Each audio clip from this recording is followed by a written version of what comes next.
Hello students, welcome to mechanical concepts. इस video में हम डिस्कस करेंगे फैक्टर ऑफ सेफ्टी के बारे में, जैसे मैंने आपको बात किया था प्रीवियस वीडियो में। ठीक है, और ये फैक्टर ऑफ सेफ्टी की बात करें तो देखिए कितना इंपॉर्टेंट है ये। Define factor of safety summer 2070 2 marks.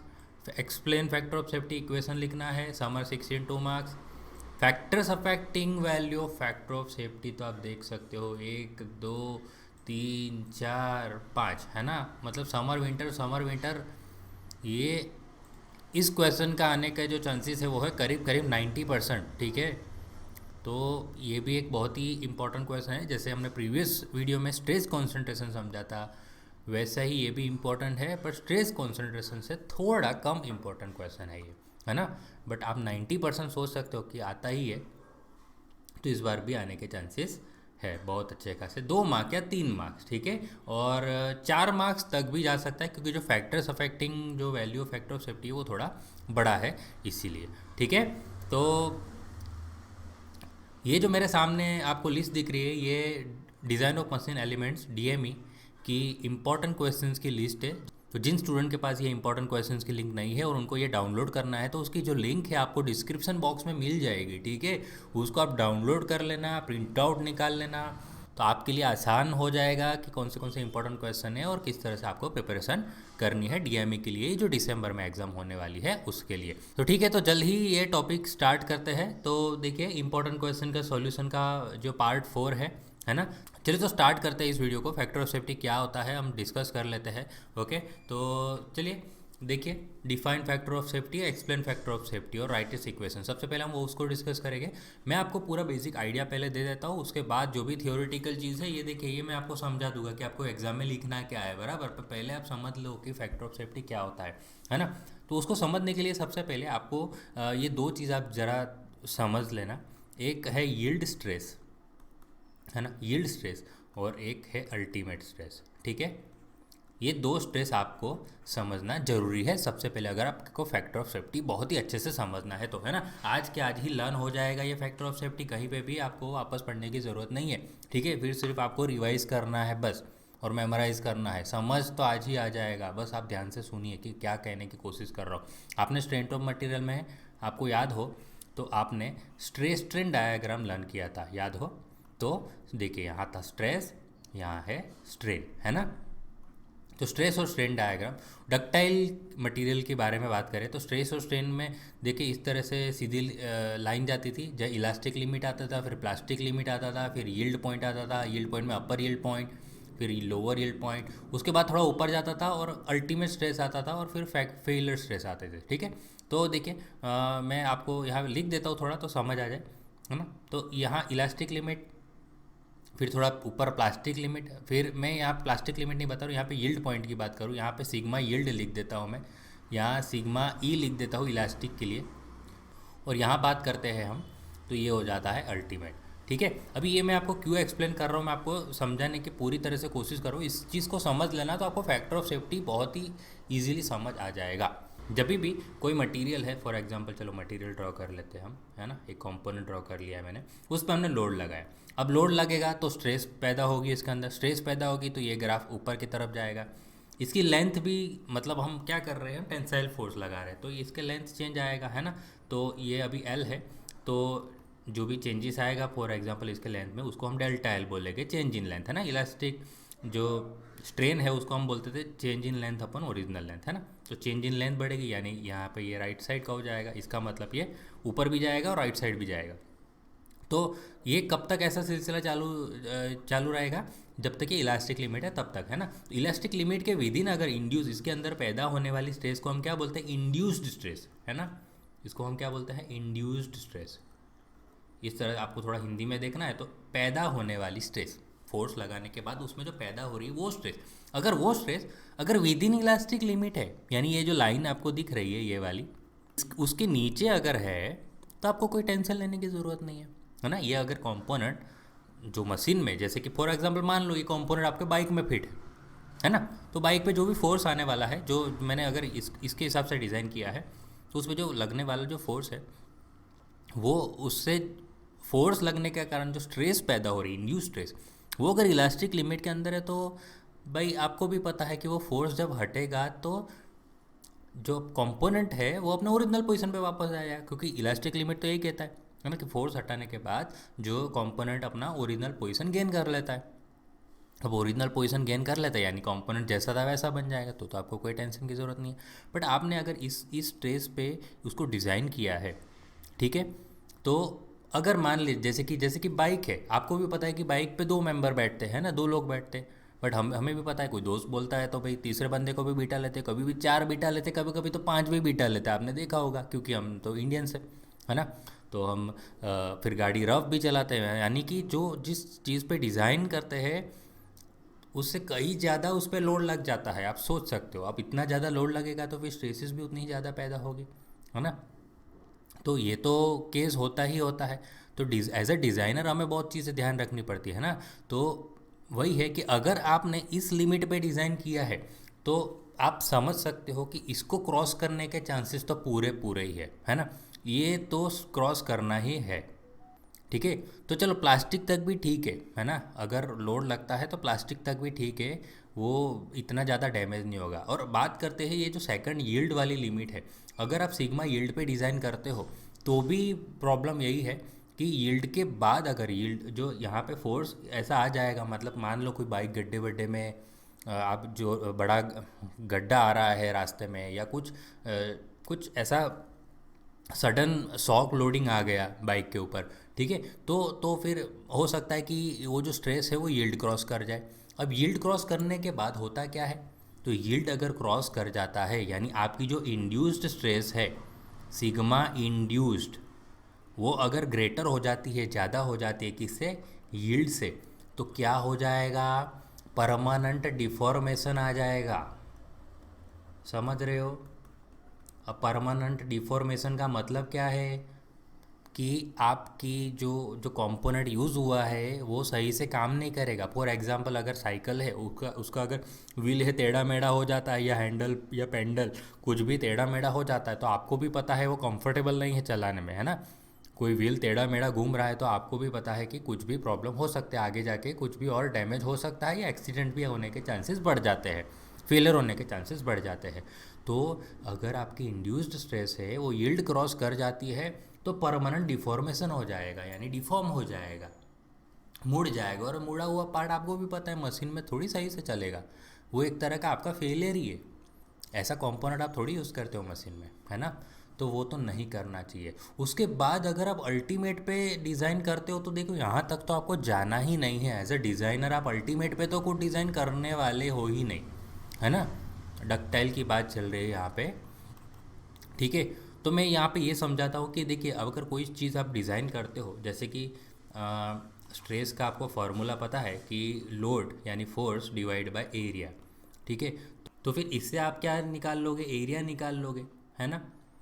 Area निकल जाएगा तो आपका पार्ट डिज़ाइन हो जाएगा, ठीक है। तो इस तरह से स्ट्रेस रखते हो। अगर यहाँ पे अल्टीमेट रखा तो फिर आप यहाँ यील्ड की जगह पे आप अल्टीमेट भी रख सकते हो, तो अल्टीमेट रख के भी आप एरिया का आंसर निकाल सकते हो। बट प्रॉब्लम क्या होगा, अल्टीमेट से डिज़ाइन करते हो, देखिए तो अल्टीमेट स्ट्रेस देखिए और ऊपर है ना। इसका मतलब अगर आप जितना ये स्ट्रेस जो देख रहे हैं स्ट्रेस डिवाइड में है, ये स्ट्रेस जितनी नीचे वाली स्ट्रेस जो है वो उतनी जितनी बढ़ाओगे उतना आपका एरिया का आंसर कम होता जाएगा। आप एरिया यानी क्रॉस सेक्शन एरिया जितना छोटा होता जाएगा तो पार्ट का डैमेज या फेल होने के चांसेस और बढ़ जाएंगे।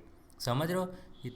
ये तो ऊपर तो जाने का आपको सोचना ही नहीं, अल्टीमेट पे डिज़ाइन करो तो और ख़तरा है ना, आपका पार्ट जल्दी डैमेज हो जाएगा। और मान ले तो चलो कि अगर इंड्यूस्ड स्ट्रेस जो है वो सिग्मा अल्टीमेट से भी ज़्यादा बढ़ जाती है तो क्या हो जाएगा, तो फेल हो जाएगा ना पार्ट, पूरा पार्ट फेल हो जाएगा, है ना। तो ये बहुत ही एज अ डिज़ाइनर बहुत ही एक बुरी बात है कि एज अ डिज़ाइनर कोई पार्ट फेल हो रहा है। आप सोच सकते हो कि बाइक अगर आप चला रहे हो, कार आप चला रहे हो, रास्ते में कोई पार्ट फेल हो जाता है तो आप उस कंपनी वाले को कितना कुछ बोल सकते हो कि भाई ऐसी कंपनी की तो ज़िंदगी में कभी कोई चीज़ें खरीदनी ही नहीं है, ठीक है। ये सब चीज़ें आप बोलने स्टार्ट कर देते हो और कंपनी की रेपूटेशन ख़राब होती है उससे, है ना। तो अल्टीमेट तक तो जाना ही नहीं है। तो देखो आपको दो चीज़ याद पता होनी चाहिए कि पार्ट पे अगर यील्ड स्ट्रेस से ज़्यादा अगर फोर्स आ जाता है यानी इंड्यूस स्ट्रेस यील्ड स्ट्रेस से बढ़ जाएगी तो परमानेंट डिफॉर्मेशन आ जाएगा, और अल्टीमेट क्रॉस कर जाएगी तो भाई फेल ही हो जाएगा, सीधी बात है। तो इसका मतलब आपको डिज़ाइन इन दोनों स्ट्रेस पे तो नहीं करना है, है ना। तो आपको डिज़ाइन कब करना है, आपको डिज़ाइन मान लेते हैं कि यील्ड है, यील्ड का हाफ कर दो, यानी आप इस पे डिज़ाइन करो। देखिए ये जो लाइन बना रहा हूँ मैं, इस पे आप डिज़ाइन करिए। ये इसको आप बोल दो ना, सेफ बोल दो, सिग्मा सेफ। इससे डिज़ाइन करोगे यानी देखिए ये हाफ हो गई है ना। तो इससे डिज़ाइन करने का फ़ायदा क्या होगा कि अगर मान ले जैसे कि 2 पर्सन के लिए इस पे डिज़ाइन किया है, तो उसको क्रॉस करेगा तो फिर ज़्यादा से ज़्यादा देखिए फिर कहाँ जाएगा, ये तो इलास्टिक लिमिट के अंदर ही है ना। तो उस पर ज़्यादा आपने जो डिज़ाइन किया है उससे ज़्यादा अगर फोर्स आ गया तो यहाँ कहीं पे ये यहाँ कहीं पे रहेगा, है ना। स्ट्रेसिस इंड्यूस स्ट्रेस यहाँ कहीं पे रहेगी। और ये भी तो आपको अच्छे से पता है कि ये तो सेफ है, इलास्टिक लिमिट के अंदर है ना। यानी फोर्स हटेगा तो वापस कंपोनेंट अपने ओरिजिनल पोजीशन पे आ जाएगा, तो आपको कोई टेंशन की बात ही नहीं है ना। तो जितना आप उस स्ट्रेस को कम करते जाते हो उतने आपकी डिज़ाइन सेफ होती जाती है। तो यही आपको क्या करना है, ये जो यील्ड स्ट्रेस है उसको एक डिवाइड बाई 2 कर रहे हो, देखो, है ना। अगर आपको और सेव करना है तो आप डिवाइड बाई 3 कर दो उसको। अब अगर आपको और सेव करना है तो डिवाइड बाई 4 कर दो यार, आप डिवाइड बाई 5 कर दो, आप डिवाइड बाई 6 कर दो, ठीक है। तो ये जो डिवाइड बाई 2, 3, 4, 5, 6 ये सब क्या है, एक तरह का फैक्टर ही है। और वो फैक्टर से आपकी डिज़ाइन, जितना आप ज़्यादा फैक्टर ले रहे हो वो उतनी आपकी डिज़ाइन सेफ़ हो रही है, इसलिए इसको क्या बोलते हैं, फैक्टर ऑफ सेफ्टी बोलते हैं, ठीक है। जिसका मतलब आप यील्ड को क्या कर रहे हो, एक फैक्टर से डिवाइड करते हो जिसको आप क्या बोलते हो, फैक्टर ऑफ सेफ्टी। और फैक्टर ऑफ सेफ्टी से डिवाइड करने के बाद आपको क्या मिलता है, तो आपको एक स्ट्रेस मिलती है जिसको आप बोलते हो सेफ स्ट्रेस। यानी ये सेफ स्ट्रेस, यानी ये जो स्ट्रेस है इस पे आप डिज़ाइन कर रहे हो। इस पे डिज़ाइन करने का रीज़न आपको पता चल गया कि अगर उस पे डिज़ाइन करोगे तो बाई चांस अगर इस स्ट्रेस से ज़्यादा वो इंड्यूस स्ट्रेस बढ़ गई तो भी आपको पता है कि हम खतरे के कहीं बहुत ही नीचे है ना। अल्टीमेट देखिए यील्ड पे डिज़ाइन किया तो उससे ज़्यादा स्ट्रेस बढ़ गई तो फिर डैमेज हो जाएगा, परमानेंट डिफॉर्मेशन हो जाएगा। अल्टीमेट पे तो डिज़ाइन करोगे तो पूरा फेल ही हो जाएगा, तो वो तो आपको करना है ही नहीं। यील्ड पे भी मना कर रहे हैं कि यील्ड पे भी मत करो। यील्ड के बहुत ही नीचे आपको डिज़ाइन करना है तो आप इतना आप सेफ रहोगे, समझ रहे हो। क्योंकि यहाँ पे आप देखिए ये फार्मूला में जितनी स्ट्रेस बढ़ता जाएगा एरिया कम होता जाएगा, एरिया कम होगा तो फिर आपकी डिज़ाइन सेफ नहीं होगी। इसीलिए इस स्ट्रेस को आपको क्या करना है, कम करना है। जितना स्ट्रेस को कम करते जाओगे एरिया आपका बढ़ता जाएगा, एरिया बढ़ता जाएगा, आपका पार्ट मजबूत होता जाएगा और वो चीज़ सेफ्टी की ओर बढ़ती जाएगी, ठीक है। तो चलिए ये चीज़ अगर आपको समझ आ गई ना तो फैक्टर ऑफ सेफ्टी समझने का आप 2 मिनट का काम है, आप 2 मिनट में फैक्टर ऑफ सेफ्टी आप समझ जाओगे। देखिए चलिए बात करते हैं define factor of safety, explain factor of safety और इसके इक्वेशन, है ना। 2 मिनट में इक्वेशन भी लिख दूंगा। देखिए तो देख पहला पहला पहला जो पॉइंट है ये तो वही है कि वैन जो स्ट्रेस है, जब स्ट्रेस है कौन सी, इंड्यूस्ड वाली, जो इंड्यूस स्ट्रेस पैदा होने वाली जो स्ट्रेस है मशीन के पार्ट्स में एक्सीड कर जाएगी यानी ज़्यादा हो जाएगी। किससे ज़्यादा हो जाएगी, देखिए यील्ड पॉइंट स्ट्रेस से, है ना। यानी सिग्मा वाई से अगर बढ़ जाएगी तो अभी आपको ने समझा कि इससे क्या होगा, it will have a permanent deformation, it will have a permanent deformation, है ना। परमानेंटली वो मुड़ जाएगा और मुड़ा का मुड़ा ही रह जाएगा, ठीक है। और दूसरी बात यहाँ पे लिखिए कि अगर ये जो स्ट्रेस है इंड्यूस्ड वाली एक्सिड कर जाएगी अल्टीमेट स्ट्रेस यानी सिग्मा यू, उसको क्रॉस कर जाएगी, एक्सिड कर जाएगी, तो क्या होगा भाई, तो पार्ट विल फेल, है ना। आपको 2 चीज़ लिखनी है कि सिग्मा जो इंड्यूस्ड है वो बढ़ जाएगी यील्ड से, तो क्या हो जाएगा, यहाँ पे लिखना है परमानेंट डिफॉर्मेशन हो जाएगा। और सिग्मा इंड्यूस्ड है वो ग्रेटर देन हो जाएगा यील्ड अल्टीमेट से, सॉरी, तो पार्ट हो जाएगा फेल। तो ये पॉइंट आपको हो गया। तो ये सब आपको नहीं करना है। आप ना चाहते हो कि आपका डिफॉर्मेशन हो जाए परमानेंट, या आप ऐसा चाहते नहीं हो कि फेल हो जाए, है ना। तो आप क्या चाहते हो, आप चाहते हो इसको प्रिवेंट करें। तो in order to prevent the ये जो परमानेंट डिफॉर्मेशन या फेलियर, इसको प्रिवेंट करना है, रोकना है, तो आपको क्या करना पड़ेगा, ये जो मैग्नीट्यूड ऑफ इंड्यूस्ड स्ट्रेस है, मैग्नीट्यूड यानी वैल्यू, है ना, इंड्यूस्ड स्ट्रेस की वैल्यू, जो वैल्यू है should be well below the yield point stress, है ना। ये कितनी होनी चाहिए, ये जो यील्ड की लाइन बनाई है उससे बहुत नीचे होनी चाहिए, देखिए, है ना। मैंने तो हाफ की है, आप हाफ से भी नीचे जा सकते हो, उससे बहुत ही कम होनी चाहिए। और वो जो स्ट्रेस मिलती है उसको मैंने आपको एक नाम दिया है सेफ स्ट्रेस। देखो उसको हमने क्या बोल दिया, this stress is known as safe stress. Safe stress भी नाम है इसके, और 3-4 नाम और है, देखिए ये सारे नाम आप बोल सकते हो उसको। अलाउएबल स्ट्रेस बोल सकते हो, आप डिज़ाइन स्ट्रेस बोल सकते हो, परमिसिबल स्ट्रेस बोल सकते हो, based on with the part or design, जिस पे हम पार्ट को डिज़ाइन करते हैं। ठीक है, अब आगे के चैप्टर में अगर कोई सेफ स्ट्रेस बोले, कोई अलाउएबल स्ट्रेस बोले, कोई परमिसिबल स्ट्रेस बोले, कोई डिज़ाइन स्ट्रेस बोले, तो सारे नाम वही है भाई, है ना। तो इस स्ट्रेस पे हम चीज़ों को डिज़ाइन करते हैं, जिससे हमारी डिज़ाइन बहुत बहुत सेफ रहती है ना। तो अलाउएबल स्ट्रेस कैसे डिटरमाइन करते हैं, कैसे डिसाइड करते हैं भाई, by considering some factor of safety, है ना। हम फैक्टर ऑफ सेफ्टी से करते हैं। तो यहाँ पे आपको और नेक्स्ट पॉइंट क्या लिखना, देखिए 3 पॉइंट हो गए। नेक्स्ट पॉइंट आपको लिखना है कि फॉर डक्टाइल मटीरियल, फिर आपको लिखना है for brittle material. Ductile material होता है ना, ये थोड़ा एक दूसरे के ऑपोजिट मटीरियल है ना, डक्टाइल और ब्रिटल। और एक आपको लिखना है फॉर वेरिएबल लोडिंग, है ना। 3 चीज़ें आपको लिखनी है। तो देखिए तीनों के लिए आपको ये जो मैक्सिमम स्ट्रेस है वो अलग अलग रहेगी, है ना। तो आपका जो सेफ स्ट्रेस है, सिग्मा सेफ कैसे आएगी, ये आपको देखना है, सिग्मा सेफ। तो याद रखना है कि डक्टाइल में आपको क्या लेना है, yield divide by factor of safety करना है ना। Yield divide by factor of safety करना है, क्योंकि इसमें जो फेलियर स्ट्रेस होती है सिग्मा मैक्सिमम जो होती है, वो हम क्या कंसिडर करेंगे, यील्ड। क्योंकि ये वाला ग्राफ की बात चल रही है कि ये वाले ग्राफ में ये जो यील्ड है ना, यही हमारा मैक्सिमम है। ठीक है, यही मैक्सिमम है। क्यों, क्योंकि यहाँ तक तो आपको जाना ही नहीं है भाई, ऊपर तो आप सोचो ही मत। सिग्मा वाई ही आपका मैक्सिमम है। उसके बाद अगर ये क्रॉस कर गया तो पार्ट में परमानेंट डिफॉर्मेशन आएगा, तो वो पार्ट फेलियर ही है एक तरह का, है ना। तो ये है। और ब्रिटल मटेरियल में क्या होता है, ब्रिटल मटेरियल में ultimate divide by factor of safety करते हैं, है ना। इसका मतलब कि इसका जो मैक्सिमम स्ट्रेस हम क्या लेते हैं पता है, इसको हम अल्टीमेट स्ट्रेस को मैक्सिमम लेते हैं। ऐसा क्यों होता है, क्योंकि जो ब्रिटल मटेरियल का जो स्ट्रेस स्ट्रेन का ग्राफ है, अगर आपको पता होगा तो सीधा जाता है और ऐसा जाता है ना, उसका डक्टाइल जैसा ग्राफ नहीं रहता, ऐसा ऐसा ग्राफ नहीं रहता, ऊपर नीचे ऐसा ग्राफ नहीं रहता, इसका सीधा रहता है। तो इसमें कोई यील्ड पॉइंट आता ही नहीं है, सीधा अल्टीमेट आता है ना। तो इसमें कोई यील्ड पॉइंट है ही नहीं, तो फिर अब यील्ड पॉइंट कैसे कंसिडर करते हैं, इसलिए इसमें अल्टीमेट लेते हैं। ठीक है, तो अल्टीमेट है उसका मैक्सिमम। और वेरिएबल लोडिंग बहुत ही अच्छा एक टॉपिक है, ठीक है। तो इसके बारे में अभी डिस्कस करने की कोई बात नहीं है ना। तो उसमें क्या रहता है, उसमें एंड्योरेंस लिमिट रहती है, जैसे ऐसा लिखते हैं सिग्मा -1, है ना। ये लिखने का तरीका है, सिग्मा -1 जैसा लिखते हैं।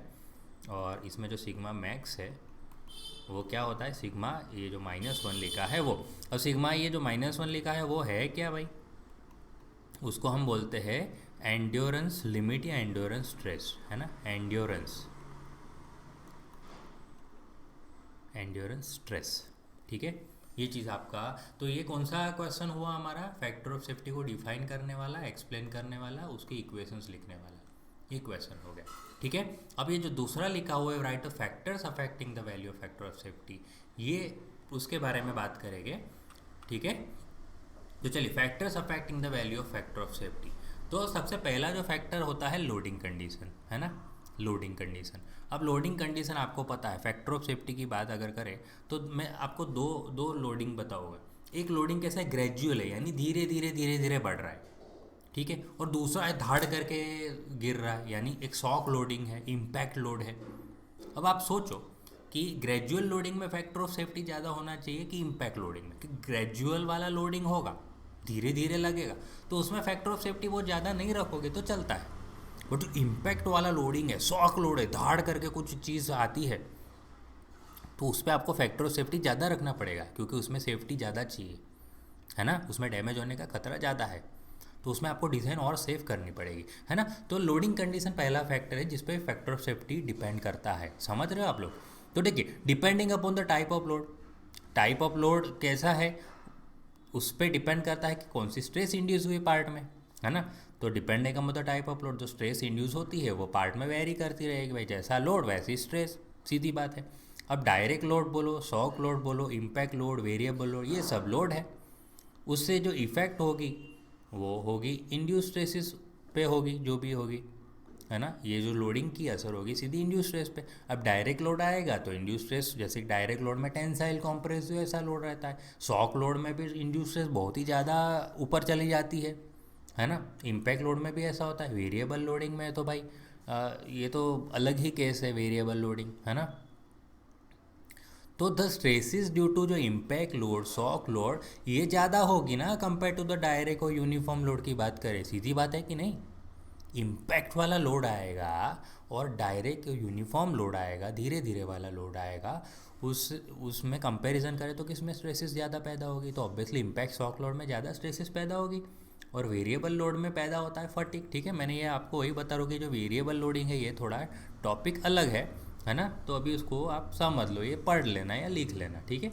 And the value of factor of safety भी वेरी करता रहेगा। जैसे कि आपको लोडिंग कंडीशन के हिसाब से बात करनी है तो आप सीधा सीधा ये लिख सकते हो कि higher factor of safety is considered for shock या तो इम्पैक्ट लोड, है ना। और आप lower factor of safety consider करोगे डायरेक्ट लोडिंग में, ठीक है। डायरेक्ट लोडिंग में आप लो एफओएस चूज़ करोगे और शॉक इम्पैक्ट लोडिंग में आप हाई एफओएस चूज़ करोगे, है कि नहीं। सीधी बात है। तो जैसा लोडिंग वैसा फैक्टर ऑफ सेफ्टी। तो एक पहला हो गया ना फैक्टर जिस पे फैक्टर ऑफ सेफ्टी डिपेंड करता है, तो वो क्या होता है, लोडिंग कंडीशन, कि कैसा आपका लोड, जैसा आपका लोड वैसा आपका फैक्टर ऑफ सेफ्टी, ठीक है। दूसरा फैक्टर जिस पर फैक्टर ऑफ सेफ्टी डिपेंड करता है वो है इकोनॉमी, कि इकोनॉमी की बात करते हैं। तो देखिए फैक्टर ऑफ सेफ्टी में यहाँ पे आपको समझाऊंगा कि सिग्मा सेफ हमने कैसे फाइंड किया। सिग्मा सेफ हमने फाइंड किया, सिग्मा यील्ड को डिवाइड किया फैक्टर ऑफ सेफ्टी, है ना। अब देखिए फैक्टर सिग्मा सेफ से क्या होता है, सिग्मा सेफ होता है फोर्स डिवाइड बाय एरिया। फिर आप उससे एरिया निकालते हो कि एरिया क्या हो जाता है, force divide by sigma safe, ठीक है। अब एरिया जैसा है, एरिया इज इक्वल टू अभी डायामीटर के हिसाब से माने सर्कुलर तो π/4d², ठीक है। तो जितना फैक्टर ऑफ सेफ्टी बढ़ाते जाओगे बढ़ाते जाओगे बढ़ाते जाओगे उतना आपका स्ट्रेस का आंसर छोटा आता जाएगा कम होता जाएगा, ठीक है। अब जितना देखिए यहाँ पे ये वाला फॉर्मूला देखिए कि जितना आप स्ट्रेस का आंसर कम होता जाएगा उतना आपका एरिया का आंसर बढ़ता जाएगा। जितना एरिया आपका बढ़ता जाएगा उतना डायामीटर आपका बड़ा आता जाएगा, समझ रहे हो। उतना डायामीटर का आंसर बड़ा आता जाएगा। और जितना डायामीटर आपका बड़ा आएगा, एरिया जितना ज़्यादा आएगा, उतना मटेरियल भी तो ज़्यादा यूज़ होगा। और आपको भी पता है कि इंजीनियरिंग लाइन में मटेरियल पे डायरेक्ट कॉस्टिंग होती है। जितना ज़्यादा मटेरियल उतना ज़्यादा पैसे, है ना। तो मटेरियल ज़्यादा तो कॉस्टिंग बहुत ज़्यादा निकलेगी। तो देखिए higher the factor of safety less will be the allowable stress. देखिए ये रहा, या फैक्टर ऑफ सेफ्टी जितना ज़्यादा स्ट्रेसिस का आंसर उतना कम आएगा। More the area of cross section, ये देखिए एरिया का आंसर बढ़ता जाएगा, ये मैंने आपको बताया यहाँ पे, है ना। तो कंज्यूमिंग मोर मटेरियल, यानी ज़्यादा मटेरियल यूज़ होगा। अब मोर material will increase the material cost, उससे मटेरियल कॉस्ट आपकी बढ़ जाएगी। एंड द सिस्टम विल, दूसरा भी एक नुकसान है कि आपका सिस्टम बहुत ही हैवी हो जाएगा अननेसेसरीली, है ना। आप बोले कि नहीं फैक्टर ऑफ सेफ्टी 2 लो 3 लो, कोई बोलेगा यार 4-5 ले लो, कोई बात नहीं यार, ज़्यादा सेफ, जितना सेफ उतना अच्छा है भाई। जितना सेव करने जाओगे और उतना कॉस्टिंग भी ज़्यादा बढ़ जाएगा, है ना। तो वो भी आपको ध्यान रखना है ना। इकोनॉमी भी ध्यान रखनी है फैक्टर ऑफ सेफ्टी डिसाइड करते वक्त। तो ऐसी सिचुएशन को अवॉइड करने के लिए, to avoid this situation it is required to adopt, क्या करना पड़ेगा, optimum factor of safety use करना है। ऑप्टिमम का मतलब क्या, बहुत ज़्यादा भी नहीं बहुत कम भी नहीं, जितना ज़रूरत है उतना, समझ रहे हो। आप कम भी नहीं रख सकते, आप ज़्यादा भी नहीं रख सकते, जितना ज़रूरत है आपको उतना ही रखना पड़ेगा फैक्टर ऑफ सेफ्टी, ठीक है। तो ये 2 फैक्टर के बारे में हमने बात की। थर्ड फैक्टर की बात करें एक्यूरेसी, ठीक है। एक्यूरेसी पे कैसे फैक्टर ऑफ सेफ्टी डिपेंड करता है, चलो ये डिस्कस करते हैं। देखिए एक्यूरेसी की बात करते हैं तो एक फोर्स एनालिसिस की बात आती है। फोर्स एनालिसिस कैसे होता है, तो बड़े बड़े सॉफ्टवेयर पे होता है। उसके लिए डिज़ाइन के सॉफ्टवेयर, एनालिसिस के ANSYS जैसे सॉफ्टवेयर्स रहते हैं, वो बहुत महंगे सॉफ्टवेयर रहते हैं। और उसके जो एनालाइज करने वाले जो बंदे रहते हैं उसका सैलरी भी बहुत ही हाई रहता है, बहुत ज़्यादा नॉलेज चाहिए, बहुत ज़्यादा पैसे चाहिए, ठीक है। तो देखिए बात सीधी सीधी, अगर आपने फोर्स एनालिसिस करा हुआ है in the system, has been done, precisely किया है, एक्यूरेटली किया है, अगर आपने ये फोर्स एनालिसिस वाली चीज़ें की हुई है पहले से डिज़ाइन करते वक्त, तो आपको कोई टेंशन लेने की ज़रूरत नहीं है। क्यों, क्योंकि तब तो फैक्टर ऑफ सेफ्टी आपने अप्रोप्रिएटली सिलेक्ट कर लिया होगा, क्योंकि आपके पास पूरा फोर्स एनालिसिस रेडी है, ठीक है। बट अगर in case if the force analysis is not done, क्यों नहीं करते कभी कभी? क्योंकि मीडियम स्केल कंपनी या स्मॉल स्केल कंपनी होती है, उसमें इतने पैसे नहीं रहते कि फोर्स एनालिसिस करने बिठाए बंदों को, है ना। तो अगर वो नहीं किया और ऐसी ऐसी, तो आप फोर्स एनालिसिस नहीं कर रहे हो, तो एक तो ये चीज़ नुकसान कर रहे हो कि आपके वो एक्यूरेसी बहुत कम हो जाएगी, है ना, आपकी डिज़ाइन की। तो उसको अवॉइड करने के लिए, आपकी गलती को अवॉइड करने के लिए आपको क्या करना पड़ेगा? देखिए, तो फिर आपको फेलियर को बचाने के लिए, क्योंकि आपने फोर्स एनालिसिस तो की नहीं है कि कहाँ कितना फोर्स आने वाला है भविष्य में, है ना, सॉफ्टवेयर पे वर्चुअल सिमुलेशंस करके देखते हैं, वो सब तो आपने किया नहीं है। तो ऐसा तो भविष्य में आपका, आपने ऐसे ही डिज़ाइन कर लिया है तो भविष्य में तो आपका पार्ट कहीं पे भी फेल हो सकता है। तो वो अवॉइड करने के लिए आप क्या करोगे? आप एक सेफ़ रास्ता चूज़ करोगे कि higher the safety factor may be selected, है ना। तो आप क्या करोगे ऐसे केस में? फैक्टर ऑफ सेफ्टी थोड़ा बढ़ा दोगे, है ना, जिससे आपकी डिज़ाइन और सेफ हो जाएगी। बट आपको भी पता है कि it may not be economical, उससे इकोनॉमी में थोड़ा तो असर होगा, ठीक है। तो ये बात आती है कि फोर्स एनालिसिस किया है तो फैक्टर ऑफ सेफ्टी तो सिलेक्ट कर लिया, बट फोर्स एनालिसिस आपने अगर सही से नहीं किया या अवॉइड कर रहे हो, तो फेलियर से बचने के लिए आप क्या करोगे? आपके पास एक रास्ता है कि आप फैक्टर ऑफ सेफ्टी बढ़ा दो। बट हाँ, आपको ये ध्यान रखना है कि फैक्टर ऑफ सेफ्टी जितना बढ़ाओगे उतनी चीज़ की कॉस्टिंग ज़्यादा जाएगी, इकोनॉमिक नहीं बनेगा, ठीक है। डिग्री ऑफ सेफ्टी, ये तो सीधी सीधी बात है, फैक्टर ऑफ सेफ्टी जितना ज़्यादा उतना सेफ्टी ज़्यादा, है ना। कुछ मैकेनिकल सिस्टम होती है, मे बी सच दैट, कुछ ऐसी मैकेनिकल सिस्टम होती है, कोई ऐसे मशीन होते हैं जिसका जो फेलियर है, फेलियर ऑफ देम में result into total destruction of machine. जो अगर फेल हो जाए तो पूरा का पूरा मशीन ख़त्म, या मे कॉज एन एक्सीडेंट, है ना, जिससे एक्सीडेंट हो सकता है। जैसे कि ये रोप वे है, लिफ्ट है, उसका जो रोप डिज़ाइन करते वक्त, है ना, अभी गिरनार में नया नया रोप बना है, जो रोप वो वैसे डिज़ाइन होती है। तो आप सोचो, अगर रोप में डिज़ाइन में आपने फैक्टर ऑफ सेफ्टी अच्छे से नहीं रखा, आप पैसे देखने गए, इकोनॉमी देखने गए, तो अगर वो गलती से फेल हो गया, उसके लिमिट के बाहर अगर कोई बैठ गया और लिमिट क्रॉस कर गई, वो इंड्यूस स्ट्रेस वाली जो, उसको मैंने आपको जैसे समझाया, वो क्रॉस कर गया, तो क्या होगा? टोटल डिस्ट्रक्शन हो जाएगा, नीचे गिरेगा, एक्सीडेंट होगा, जान आनी जाएगी, यानी लोग लोग मर भी सकते हैं। तो कुछ मैकेनिकल सिस्टम भाई ऐसे होते हैं जिसका फेलियर आपसे सहन नहीं होगा, जिसका फेलियर आप सोच भी नहीं सकते कि ये कभी फेल हो जाए, है ना। तो उसका टोटल डिस्ट्रक्शन हो जाता है मशीन का, या एक्सीडेंट हो सकता है। एग्जाम्पल देखिए कि failure of wire rope use to suspend the cage of the lift elevator, elevator lift में जो वायर रोप यूज़ होते हैं वो, उससे अगर कुछ ऐसा होता है तो फैटल एक्सीडेंट होते हैं, है ना। फैटल एक्सीडेंट यानी ऐसा एक्सीडेंट जिससे जान जा सकती है, ठीक है।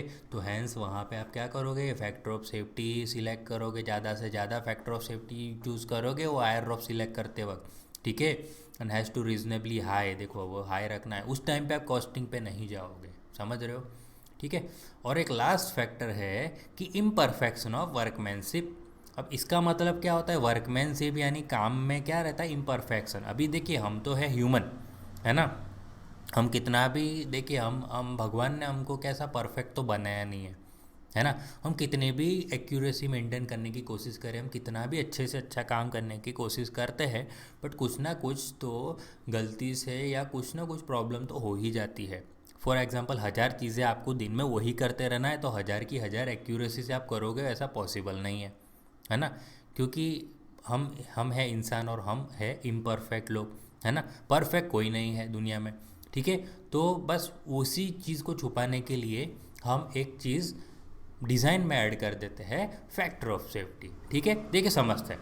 यूजुअली तो मैकेनिकल सिस्टम जो डिज़ाइन किया जाता है, मैन्युफैक्चर किया जाता है with required quality standard and free from defects. कोई भी चीज़ डिज़ाइन होती है तो सीधी सीधी बात है ना, हम क्वालिटी स्टैंडर्ड मेंटेन करते हैं, डिफेक्ट्स फ्री ही बनाएंगे। कोई जानबूझ के तो ऐसा क्वालिटी बिगाड़ेगा नहीं या डिफेक्ट्स वाली चीज़ यूज़ करेगा नहीं, जानबूझ के तो करता नहीं है। हाउएवर क्या होता है, सम टाइम कभी कभी ऐसा हो जाता है कि जो अननोटिस्ड डिफेक्ट होती है, यानी डिफेक्ट जो सब शायद ध्यान के बाहर चली गई, मटेरियल के अंदर या प्रोडक्शन प्रोसेस के वक्त ऐसी चीज़ चली गई, तो फिर वो पार्ट जहाँ यूज़ होगा तो उससे वो सडन फेल हो सकती है, क्योंकि ऐसी डैमेज होने वाली, ऐसे डैमेज पार्ट यूज़ हो गया, ठीक है। और वो कंपोनेंट मशीन में चला गया और वो मशीन डैमेज हो सकता है भाई, वो पार्ट के कारण फेल हो सकते हैं मशीन, ठीक है। तो भाई, अगर और कंपनियों में ये भी होता है कि इंस्पेक्शन मिनिमाइज करते हैं, क्वालिटी कंट्रोल की कॉस्ट बचाने की कोशिश करते हैं, उसके लिए रैंडम सैम्पलिंग अडॉप्ट किया जाता है। ठीक है।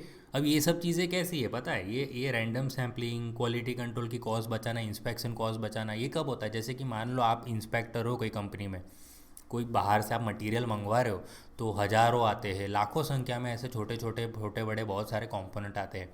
अब आप एक एक करके आपके इंजीनियर चेक करने बैठेंगे तो पूरा हफ्ता निकल जाएगा ऐसे हज़ारों कंपोनेंट को चेक करने में। तो आप ऐसे टाइम पे क्या है, ये रैंडम सैम्पलिंग जैसी चीज़ें अडॉप्ट करते हो, है ना? कि मान लो 100 है तो 100 में से ऐसे सैंपल लेते हो 100 का, और 100 में से 10 या 15 चेक कर ले तो बहुत ही अच्छे से। तो 15 अगर ओके आए, यानी 15 में से 13-14 ओके आए, तो फिर आप पूरे लॉट का ओके कर लेते हो, है ना? फॉर एग्जांपल देखो, ये थोड़ा बहुत कैसा है, सब्जी मंडी में आप जाते हो तो आप बाहर से कैसा मटेरियल अच्छा है, जैसे कि आलू लेने जाते हो तो आलू देख के ही चेक कर लेते हो, 2-3-5 आलू चेक कर लेते हो कि सब ठीक है। फिर आप अगर 5 किलो 6 किलो है तो आप फिर आप लेते हो, है ना? यानी 5-6 ठीक है तो आप सारे उठा लेते हो, फिर एक एक करके आलू चेक करने थोड़ी बैठते हैं, है ना? तो ये रैंडम सैम्पलिंग कुछ ऐसा ही है कि 100 में से 10 या 15 ऐसा कुछ चेक कर लेते हैं, अगर अगर उसमें से सब ओके है तो फिर हम पूरे लॉट को एक्सेप्ट कर लेते हैं। और ऐसे क्योंकि उसमें उसमें हो सकता है कि कुछ पार्ट डिफेक्टिव भी आ जाते हैं, है ना? और ऐसे डिफेक्टिव पार्ट फिर यूज़ भी हो जाते हैं, और ऐसे डिफेक्टिव पार्ट यूज़ हो गए तो देखो लिखा हुआ, this may lead to the probabilities of failure, failure के चांसेस बढ़ जाते हैं। अब फेलियर के चांसेस बढ़ गए तो फिर ऐसा तो चलेगा नहीं ना, फेल तो आपको करना ही नहीं है भाई। ये सब हो सकता है, और मान लो वो चीज़ आपकी बाइक में या आपकी कार में या आप जो मशीन खरीद रहे हो उसमें आ गई तो चलेगा, तो नहीं चलेगा। तो ये कंपनी, इस कंपनी को इसको भी ध्यान रखना पड़ेगा। तो उस केस में हम क्या कर सकते हैं, उस केस में आपके पास एक रास्ता है कि आप सेफ्टी फैक्टर को बढ़ा दो, जिससे ये फेलियर जो है वो रुक जाए। क्योंकि आप जितना सेफ साइड चले जाओगे उतनी वो जो डिफेक्ट है वो छिपती जाएगी, वो गलतियाँ छिपती जाएगी, समझ रहे हो? क्योंकि मटेरियल वीक है तो फैक्टर ऑफ सेफ्टी ज़्यादा है, तो फिर मटेरियल जो वीक है वो चल जाएगा, क्योंकि उस टाइम पे हमारा क्रॉस सेक्शन एरिया ज़्यादा है, हमारा पार्ट कंपोनेंट मजबूत हो जाता है फिर। ठीक है। तो ऐसे केस में हम फेलियर को प्रिवेंट कर सकते हैं हायर फैक्टर ऑफ सेफ्टी लेके, बट वो बात है कि इसमें भी आपका कॉस्टिंग बढ़ जाएगा। ठीक है। तो ये था ओवरऑल फैक्टर ऑफ सेफ्टी, है ना? तो फैक्टर ऑफ सेफ्टी में क्या होता है, तो फैक्टर ऑफ सेफ्टी ऐसा फैक्टर है जिससे ये मशीन के कंपोनेंट है, पार्ट है, वो ज़्यादा से ज़्यादा सेफ होते जाते हैं। क्यों लेना पड़ता है ये आपको मैंने समझाया, है ना? कि यील्ड पॉइंट क्रॉस कर जाए या अल्टीमेट क्रॉस कर जाए तो क्या हो जाएगा, ये परमानेंट फेल या डैमेज हो जाएगा आपका पार्ट। तो ऐसा नहीं करने के लिए आप क्या करते हो, स्ट्रेस को बहुत ही कम रखते हो, और वो कम करने के लिए फैक्टर लेते हैं जिसको हम फैक्टर ऑफ सेफ्टी बोलते हैं। ठीक है। और फैक्टर ऑफ सेफ्टी किस चीज़ पर डिपेंड करता है, लोडिंग कंडीशन पे, इकोनॉमी पे। देखिए जैसी लोडिंग कंडीशन वैसा factor of safety. Economy, factor of safety जैसा वैसा आपका इकोनॉमी जाएगा, कॉस्टिंग बनेगा। ठीक है। एक्यूरेसी आप अगर कम हो रही है आपकी कंपनी में तो फैक्टर ऑफ सेफ्टी बढ़ा दो। डिग्री ऑफ सेफ्टी की बात करें तो जितना फैक्टर ऑफ सेफ्टी ज़्यादा उतनी सेफ्टी ज़्यादा। इम्परफेक्शन ऑफ वर्कमैनशिप, इसमें इसको बचाने के लिए इंस्पेक्शन का कॉस्ट कटिंग करना है आपको, या क्वालिटी कंट्रोल का कॉस्ट कटिंग करना है, टाइम बचाना है, तो फिर एक रास्ता है फैक्टर ऑफ सेफ्टी बढ़ा दो। ठीक है। तो ये था हमारा फैक्टर ऑफ सेफ्टी, जिस फैक्टर्स पे डिपेंड करता है उस फैक्टर्स का एक्सप्लेनेशन, है ना? तो आई होप कि आपको ये फैक्टर ऑफ सेफ्टी समझ आ गया है। ठीक है। मैंने अपनी तरफ से पूरी कोशिश की कि इस चीज़ को आपको समझाऊँ। ठीक है। अब इसको आप लर्न कर लेना अच्छे से, है ना? क्योंकि ये 3 मार्क, 2 मार्क, 3 मार्क या 4 मार्क, है ना? 4 मार्क में तो पूछा नहीं है बट आ सकता है, 2, 3 या 4 मार्क्स का आज का ये वीडियो बन गया है। ठीक है। अब नेक्स्ट वीडियो की बात करें तो नेक्स्ट वीडियो में हम डिस्कस करने वाले हैं 3 मार्क्स से लेके 4 मार्क्स तक 6 स्पीड वाला क्वेश्चन। देखिए हर साल 6 स्पीड वाला क्वेश्चन आता ही आता है। ठीक है। और ये क्वेश्चन होने के बाद हमारा चैप्टर 1 हो जाएगा। ठीक है। उसके ऊपर एक R10/2 सीरीज़, और ये जो प्रोग्रेशन रेशियो वाला है देखिए 2 बार पूछा है, तो वो भी मैं कवर कर ही दूंगा, है ना? उसको नहीं छोड़ूंगा, उसको वो क्वेश्चन के साथ ही मैं कवर कर दूंगा, है ना? ये प्रीफर्ड नंबर का स्टैंडर्डाइजेशन का टॉपिक है उसमें। और जहाँ जहाँ आरवाई लिखा है इसका मतलब आप रीड योरसेल्फ, ये स्टैंडर्डाइजेशन के एडवांटेज, स्टैंडर्डाइजेशन क्या होता है, प्रीफर्ड नंबर क्या होता है, ये सब आपको खुद पढ़ लेना है, क्योंकि अभी मेरे पास इतना टाइम नहीं है कि ये सारी चीज़ें एक्सप्लेन करूँ, है ना। क्योंकि पूरा कोर्स ख़त्म करते करते 4 महीना 5 महीना चले जाते हैं, और अभी के अभी इसी टाइम पे ख़त्म करना है तो वो इम्पॉसिबल है ना, क्योंकि डिज़ाइन है ये, है ना। तो मैं जितना हो सके उतना आपको, देखिए मैंने आपका ये 54 मार्क्स का प्लेलिस्ट बनाया है, वो 54 मार्क्स आपके कैसे भी मैं कवर करूँगा। आपको ज़्यादा से ज़्यादा इसको करना है, और 54 मार्क्स में से जितने भी आप ला सकते हो उतने आपको कोशिश करनी है। जितना आप अच्छे से मेरे वीडियो को समझोगे, जितना ध्यान दोगे, तो आपके उतने ज़्यादा मार्क्स आएंगे ही आएंगे, वो आप लिख लेना 100%। ठीक है, कुछ डाउट है तो आप कमेंट बॉक्स में लिख सकते हो। वीडियो को लाइक करना है, अगर चैनल को सब्सक्राइब नहीं किया तो सब्सक्राइब कर लो, क्योंकि आपके लिए बहुत ही काम आने वाला है ये चैनल, है ना। तो बस इस वीडियो में इतना ही, अब नेक्स्ट वीडियो में 6 स्पीड वाला क्वेश्चन करेंगे, है ना। चलिए मिलेंगे नेक्स्ट वीडियो में। थैंक यू, जय हिंद।